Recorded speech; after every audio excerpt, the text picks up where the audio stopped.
Hello, this is Roland. Welcome. Today I want to continue with the reading from the Beatitudes, and as found in the ancient Khaboris Manuscript. The Khaboris Manuscript was found, and it's an ancient text written in Aramaic, the language that Jesus spoke.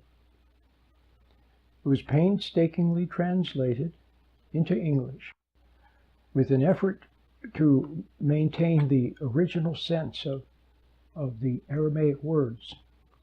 It's very beautiful, and when you hear it, it's a little different than the usual King James or NIV or all the other NASB and all the other translations, which are very nice. We all love the Beatitudes. Blessed are. We love them. But you will also love these, because the translation is more robust. Okay? So let me read the Beatitudes that I have already talked about in my previous videos. I think this is going to be number 6 or number 7 in the series. I can't remember, but something like that. And then I will read the last one and that I'm covering today, and then I'll talk about it a little bit. Okay, so here we go.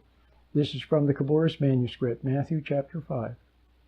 When Jesus saw the crowds, he ascended the mount, and when he was seated, his disciples drew near to him. He began speaking and teaching them, saying, "A heavenly attitude is those who are in spirit. Theirs is a heavenly state. A heavenly attitude is theirs, those mourning their wrongs, for they shall be comforted. A heavenly attitude is theirs, those with humility. They will gain the earth. A heavenly attitude is theirs, those who hunger and thirst for justness. They shall attain it. A heavenly attitude is theirs, those whose love is without conditions. They will therefore receive unconditional love. A heavenly attitude is theirs, those without fault in their minds. They will see God. A heavenly attitude is theirs, those serving the peace of God. They will be called the children of God. Okay? So I'll stop at that point and reread the last one. A heavenly attitude is theirs, those serving the peace of God. They will be called the children of God. Now, let's talk a little bit about the peace of God and how a person might serve the peace of God. We all are familiar with the beautiful verse from Paul that talks about the peace of God that passes or surpasses all understanding. Remember that beautiful verse?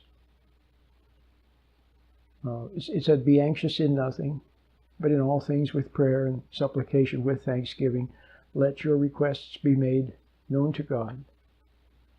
Okay, and you will find the peace of God, which surpasses all understanding. The peace of God. Well, there's a very special peace that only a person in the Spirit can know. It comes from abiding close to God, from knowing that He's there. I don't know if you can imagine, maybe if you were a little child, 2 years old or 3 years, or 4, or even older, and you had a good father. Maybe you had a good father, okay? And there was something nice about just sitting next to Daddy. There was something nice about that, okay? Because Daddy was strong, and Daddy was calm, and Daddy was good. And it was something nice just to know that he was there, especially if you could sit close to him. That was very nice, okay? Well, it's something like that. It's something like that. And there's something about the peace of God that also restrains the turmoil in our minds. Our minds are easily set into turmoil because as egos, we go out in the world and we get upset. And then the upset gets inside of us. And then it is, every upset is a little piece of unfinished business.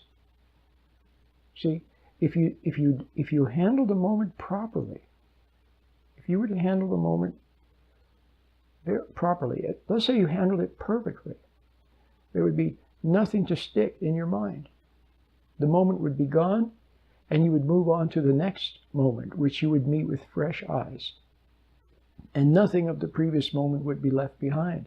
So when you went to sleep, you wouldn't have a lot of memories, a lot of thoughts that keep whirling in your mind. And the next day when you wake up, it would all be gone. And you would only have a blessed present. But what do most of us do? We go out in the world and we get upset. And if you know anything about what I talk about all the time in my other videos and books and so on, you know that getting upset itself is an error. Now, maybe you can't help it totally right now because A, maybe you're not on the path, you're not meditating properly with the meditation, okay? And not only that, but we're all born as egos, okay? And so in our fallen condition, we don't know how to meet moments other than egotistically, so we get upset. And then, because that upset is imperfect handling of the situation, it sticks to your craw. So then it's unfinished business, and it keeps resurfacing. To think about, try to imagine changing it, to try to make it come out better in your imagination, or to plan ahead what you're going to do next time, or what you're going to say next time. Whereas the person who is in the Spirit and knows how to meet the moment properly, with awareness, okay, and with an attitude of wanting to do the right thing, but beforehand not knowing what the right thing is, and then in certain moments, then that person searches, not their thoughts, not their memory for some pre-planned thing that they learned, but they search the Spirit. Their inquiry is toward intuition. It's an inquiry to God, actually. It's silent. The cry of the soul is silent. It's a silent inquiry. And you stand there and you don't know what to say. And then all of a sudden, something comes to you and you say it and it's right. Or nothing comes to you and then nothing is what you're supposed to do or say. Okay? But the moment is handled well. Now maybe a little bit of your ego somehow got into it somehow, or there was a little bit of vacillation, which is also an error, see, not having perfect faith. Maybe a little bit of that, and then, if you're willing to see it and don't resent it, then you will see, with hindsight, how you could have handled the moment even more perfectly. See, and so there's always progress. You become perfected in meeting these moments better and better and better. Okay? Now, meeting moments better and meeting moments perfectly is very important when you're dealing with your partner, with your children. Okay? It's very important. Okay? So now you see that if you are in the Spirit, you have the peace of God, and that peace of God comes from not only knowing that Daddy is there, okay, which is very comforting to the soul to know that Daddy is there, but you also have your intuition, which is from God, to help you deal with moments. And you also know that when the next moment, that moment comes when something is required of you. You see, some moments don't require anything of you, but some moments do. But you now have the confidence that when you meet that moment, your intuition will be there, okay? And you'll know what to do in the moment. If anything is needed, you'll know. It'll come to you in the moment. So you have confidence that will happen. So you don't worry about the future. You don't try to plan for the future, because you know that when that moment comes, you'll be given personal guidance. See, wordless revelation. That's very comforting to know that. See? So the peace of God includes many, many different things. So when you're in the peace of God, that's a beautiful thing. Now, how about others? Well, I'm not totally sure what this verse means, but I think I have a little sense. And if I learn more, then I'll tell you. But I have a little sense of it, and that is that we egos, before we learn better, before we start to meditate, before we start trusting our intuition, and see that the things that I talk about, we're always meddling. We're meddling in other people's lives. We don't know the measure of the proper measure of giving and withholding. We either do too much for others, see, we neglect them, often to save face, because we know that when we do something, see, after you've meddled enough and messed everything up enough, then you know that your meddling is going to make things worse, and so sometimes you neglect them. Or we neglect people because we're selfish. We're preoccupied with our texting or shopping or our friends or something, or even work.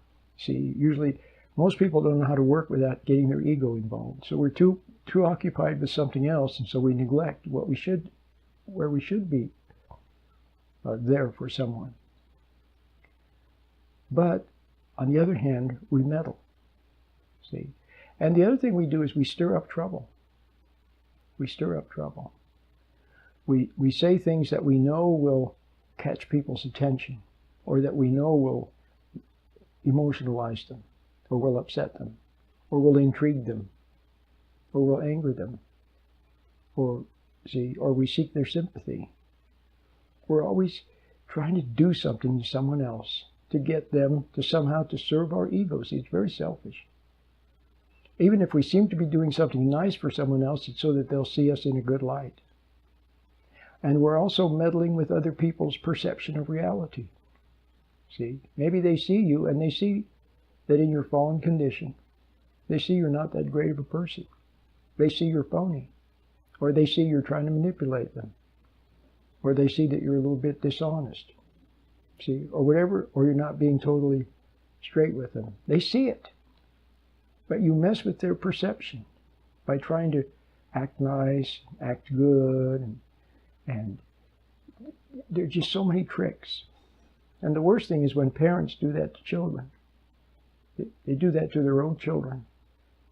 They mess with the child's perception. But you see what a wicked thing that is, because you're messing with the relationship between the child's soul and its intuition, which is from God.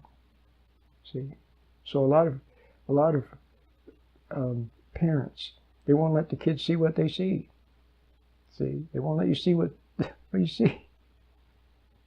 Well, that's not good.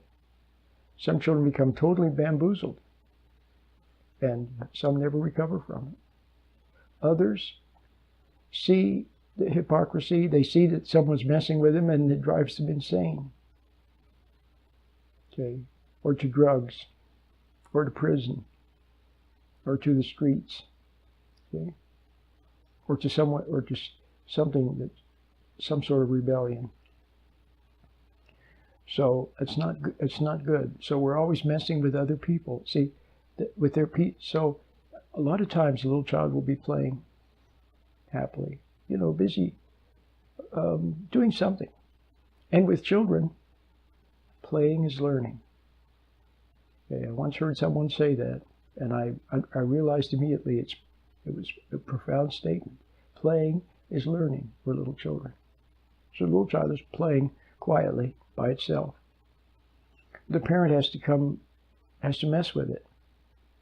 See, did you clean your room up yet? Did you brush your teeth?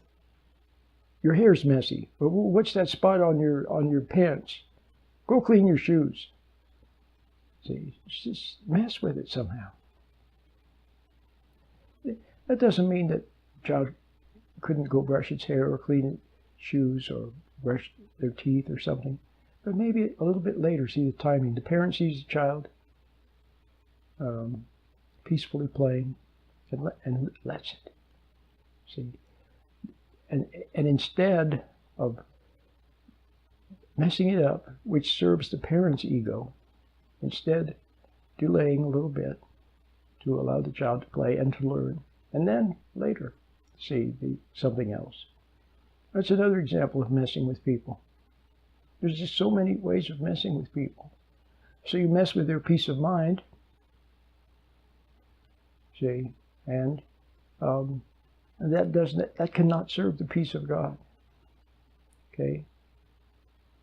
Or if you mislead people with wrong beliefs or the wrong kind of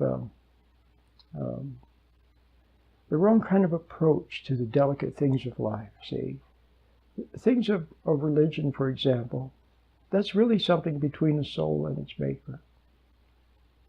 And what we can do is not much, other than just set a good example and leave people alone, okay, and then speak forthrightly sometimes. Tell the truth if we know something is true, then say it. But if you don't know for sure, then don't say it. The Dalai Lama once said something also very profound. I'll never forget. It was quoted by Leo Buscaglia, who was a nice man who used to give a lot of talks. He used to be on the PBS television when they had their fund drives. They had him quite a bit. He was very popular. And he said that the Dalai Lama once said, please help the people. And if you can't help them, please don't hurt them. Okay, help the people. If you can't help them, please don't hurt them. Okay. Well, our meddling and our pushing in with our untimely ploys and egotistical this and that, it's often it does more harm than good. Okay. So that messes with, we mess with people, and especially we shouldn't be messing with people when it comes to religion and something that's between the soul and its maker. Okay, so I think that might give you a little idea, just a very cursory idea of what it means to serve the peace of God. Okay. So, I hope you enjoyed this little video lecture, and in my next one, Lord willing, I'll talk about the next Beatitude.